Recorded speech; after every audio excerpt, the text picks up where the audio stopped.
एक माँ की 3 जवान बेटियां थीं। तीनों ही बेटियां इतनी खूबसूरत थीं कि गांव का हर लड़का उन्हें देखकर दीवाना हो जाता था। लेकिन उनकी यही खूबसूरती उनके लिए सबसे बड़ा श्राप बन गई थी। हर दिन तीनों बहनों के बीच झगड़ा होता था कि कौन सबसे सुंदर है।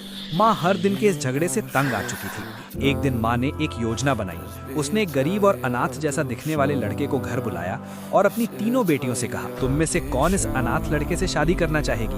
पहली बेटी बोली, माँ ये तो किसी रोड साइड चाय वाले जैसा लग रहा है, मैं इससे शादी नहीं कर सकती। दूसरी बेटी बोली, मुझे तो किसी अमीर बिजनेसमैन से शादी करनी है जो मुझे इंटरनेशनल टूर करवाए। लेकिन तीसरी बेटी माँ की आंखों में देखकर बोली, माँ अगर आपको लगता है कि ये लड़का सही है तो मैं इससे शादी करने को तैयार हूँ। अगले दिन माँ ने तीसरी बेटी की शादी उसी लड़के से करवा दी। शादी के बाद माँ ने तीसरी बेटी से कहा, बेटी ये लड़का कोई अनाथ या भिखारी नहीं है, ये $1 बिलियन की स्टार्टअप कंपनी का फाउंडर है। ये सुनकर दोनों बड़ी बहनें चौंक गईं। तीसरी बेटी हैरान होकर पूछी, माँ उसने भिखारी का रूप क्यों लिया था? माँ मुस्कुरा कर बोली, क्योंकि उसने मुझसे कहा था मैं उसी लड़की से शादी करूंगा जिसके दिल में सच्चाई हो, ना कि जो सिर्फ मेरी बैंक बैलेंस देखकर फैसला करे।